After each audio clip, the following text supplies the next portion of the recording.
चलिए, आप सभी का स्वागत है हमारे ऑनलाइन क्लास में। आज के ऑनलाइन क्लासेस में और हमेशा की तरह शुरुआत जो है वो हमारी होगी वर्ड्स ऑफ द डे से। और आज का जो पहला वर्ड है वो है ल्यूट। जी हाँ, इसको दो हालांकि प्रोनाउंसिएशन पढ़ सकते हैं, ल्यूट भी पढ़ सकते हैं या फिर लूट भी पढ़ सकते हैं, जिसकी मीनिंग होती है वीणा या इकतारा। हालांकि मीनिंग दोनों है अकॉर्डिंग टू डिक्शनरी, और इसलिए लेकिन इसमें दो बातें हैं। वीणा की एक तो इंग्लिश में वीणा भी कहते हैं हम लोग, आपने देखा होगा। और इकतारा जो होता है, वीणा में एक तार नहीं होता बट इकतारा में एक ही तार होता है। ये जो जोगी लोग बजाते थे पहले, अब तो बहुत कम न के बराबर आता है। तो एक्चुअली ल्यूट मीन्स सही पूछा जाए तो केवल केवल और केवल जो है वो इकतारा ही होगा, ये बेटर मीनिंग होगा। बट अकॉर्डिंग टू डिक्शनरी था तो मैंने दे दिया है। अगला है आपका रिजॉर्ट।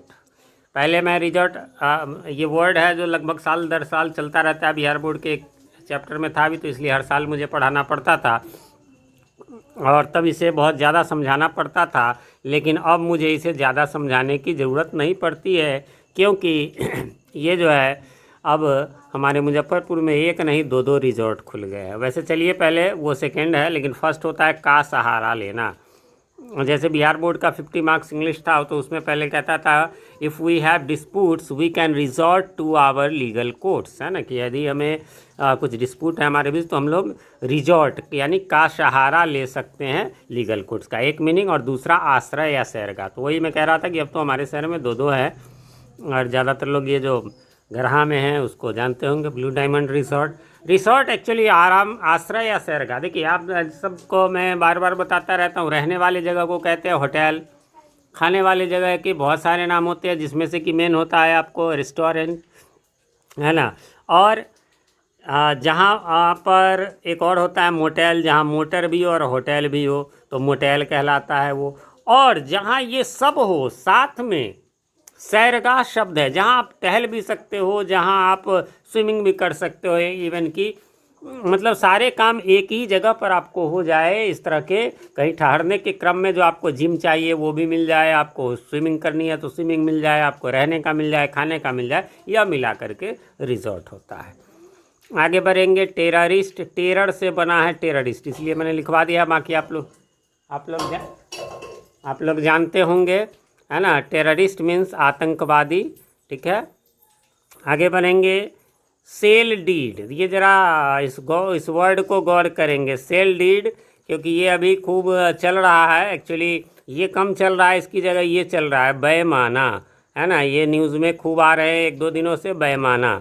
एक्चुअली भूमि आदि बेचने के लिए बनाया गया शर्त सहित विक्रय पत्र। विक्रय पत्र मीन्स सेल लेटर, लेकिन शर्तों के साथ। जैसे आपको बाइक बेचना है, आप सीधा बेच देते हैं उसको, बट वो नहीं कि जैसे एक नहीं है, जैसे बयाना कुछ दे करके होता है कि अच्छा हम ये जो है इतने में हम लेंगे, ये वो वगैरह, तो यही बेईमाना। तो आजकल ज़्यादातर न्यूज़ में आप बेईमाना शब्द देख रहे होंगे, क्योंकि ये ज़रूरी इसलिए है कि हमारे चैनल पर, ये तो खैर ऑनलाइन क्लास है, ऐसे भी चैनल पे हमारे जो है वो ज़्यादातर बिहार के ही छात्र हैं। वैसे तो यूपी के भी कुछ हैं, लेकिन कहने का मतलब है कि और फिर बाकी अक्रॉस द इंडिया है। लेकिन ये शब्द जो है हमारे यहाँ बेईमाना चलता नहीं है ना, तो इसलिए हमने इसको लिखवा दिया कि बेईमाना ये हिंदी वर्ड है, इसकी इंग्लिश सेल डीड होती है, शॉर्ट में डीड भी कह सकते हैं, ठीक है। तो ये जो अभी श्री राम जन्मभूमि वाला मामला है, उसमें बेईमाना शब्द की खूब चर्चा है। तो हमारा काम है कि आपके जो भी रेगुलर चलने वाले वर्ड्स हैं, जो करंट अफेयर्स हैं उनमें, और आपके यूज़ वाले ये सब भी,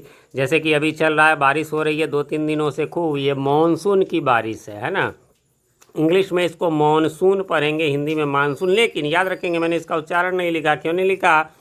क्योंकि मानसून अमेरिका में नहीं आता, इंग्लैंड में नहीं आता, यानी यूरोपियन कंट्रीज़ में नहीं आता, अमेरिकन कंट्रीज़ में नहीं आता। मानसून सिर्फ और सिर्फ साउथ एशिया में जो है सो आता है, हम लोगों के इधर आता है। इसलिए मानसून का कोई अंग्रेजी का शब्द ये नहीं है।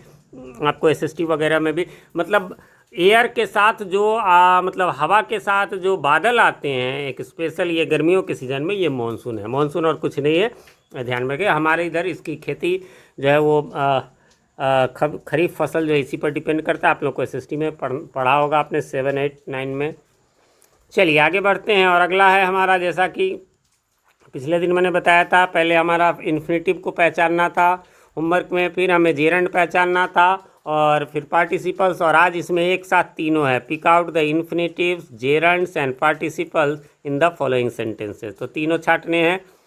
चलिए, तो अब याद होगा इसमें मैंने तीनों में अलग अलग किया है, बाकी उससे पहले पढ़ाया भी है, तो ज़्यादा चर्चा इसमें नहीं कहेंगे। इसमें पहला है टू हेल्प, और ये होगा आपको क्या, तो ये हो जाएगा आपका infinitive. I heard her weep, यहाँ पर वीप भी जो है वो आपको इन्फिनेटिव होगा, पहला वर्ब के बाद ये सब आया हुआ है। ही मेड मी लाफ, यहाँ पर लाफ जो है वह भी इन्फिनेटिव होगा। यहाँ टू टेल ये टू टेल भी आपको इन्फिनेटिव होगा। लेकिन यहाँ फ्लाइंग काइट्स जो है वो आपको पार्टिसिपल्स हो जाएगा, इसके बाद नाउन है, क्योंकि पार्टिसिपल्स आपको पता है वो वर्ब या एडजेक्टिव का काम करता है। आई डिसलाइक ड्रिंकिंग, लेकिन यहाँ पर ड्रिंकिंग ऑब्जेक्ट या सब्जेक्ट के रूप में जब ING वाला वर्ड आता है तो वो जेरंड होता है, इसलिए ड्रिंकिंग जेरंड है। ही वेंट ऑन टॉकिंग, यहाँ पर भी यह जेरंड है, क्योंकि यह ऑब्जेक्ट के रूप में केवल वर्ब के ही नहीं बल्कि किसी प्रीपोजिशन के ऑब्जेक्ट के रूप में भी जेरंड आ सकता है। रनिंग, यहाँ पर मिस्टेक हो गया है, रनिंग वाटर होगा, तो रनिंग वाटर जो है यह भी रनिंग जो है वो पार्टिसिपल हो जाएगा, क्योंकि रनिंग जो है वो यहाँ पर वाटर को क्वालिफाई कर रहा है, इसलिए आपको वाटर नाउन है, इसलिए वहाँ पर पार्टिसिपल होगा। इसी प्रकार से आपको 9th में सॉल्व्ड जो हो जाएगा वो पार्टिसिपल्स हो जाएगा, क्योंकि एग्जाम्पल के पहले ही आया, एडजेक्टिव का काम कर रहा है। लेकिन 10वां में जो ये गार्डनिंग है, ये गार्डनिंग आपको हो जाएगा क्या, तो ये हो जाएगा आपको जेरंड, क्योंकि ये सब्जेक्ट का काम कर रहा है। कल भी फिर से ऐसा ही 10 रहेगा, है ना, तो उम्मीद करता हूँ आप लोग बना लेंगे उसको, इसी से रिलेटेड रहेगा, फिर उसके बाद आगे एडवर्ब वगैरह चलेगा। चलिए, तो एडवर्ब्स ऑफ पिछले दिन जैसा कि आप लोगों ने देखा था 6 पर आया, काइंड नंबर 6, काइंड नंबर 8, चूँकि ये जो है बीच का मैंने छोड़ दिया था, ये बड़ा हो रहा था, इसलिए चलिए इसको देखिए, आज का ये बहुत ही ज़्यादा ज़रूरी है ना, एडवर्ब्स का ये काइंड, इसलिए नहीं कि एग्जाम में आएंगे, एग्जाम में समझिए न के बराबर इसकी संभावना है, बट जनरल लाइफ में किसी से आप पूछ लीजिए, येस नो सभी लोग बोलते हैं, लेकिन किसी से आप पूछ लो कि भैया ये जो है येस कौन सा पार्ट्स ऑफ स्पीच है, नाउन की प्रोनाउन, अच्छे लोग का ना दिमाग जो है सो थोड़ा सा ये कन्फ्यूज हो जाते हैं, नहीं बता पाते हैं। तो आपको कुछ नहीं करना है, ये डेफिनेशन तो सिंपल सा है, बट ध्यान में रखना है। Adverbs of affirmation and negation, तो कहता है adverbs of affirmation are the adverbs which express as assertion or answers the question, मतलब जो एसर्शन मतलब हाँ में सकारात्मकता, और answers the question in the affirmative manner. E.G. का मतलब होता है एग्जाम्पली, ग्रेट या फुल फॉर्म होता है, जिसका मीनिंग होता है for example, yes, surely, certainly, etc। चलिए हिंदी को भी कर लेते हैं, उसके बाद आपको एक लाइन में बोलेंगे कि क्या याद रखना चाहिए।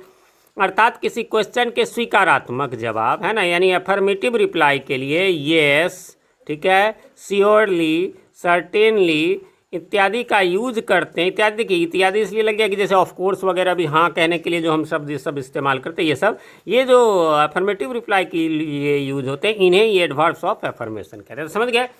कुल मिलाकर आपको 3 मेन हो गए, है ना, येस, श्योरली और सर्टेनली, ये 3 जो है वो मेन है। ये हम जब हाँ में जवाब देते हैं इन शब्दों का प्रयोग करता है ये, यानी कुल मिलाकर ये है कि येस जो है, श्योरली जो है, ये आपको एडवर्ब है, काइंड्स ऑफ एडवर्ब्स है। इसी प्रकार से आपका अगला कहता है कि लाइकवाइज, है ना, likewise adverbs of negation are the adverbs which express denial, है ना, डिनायल या मतलब डिनायल मतलब नकारात्मकता, या और करके उसी तरह है answer the question in negative manner, for example no, not, never, etc।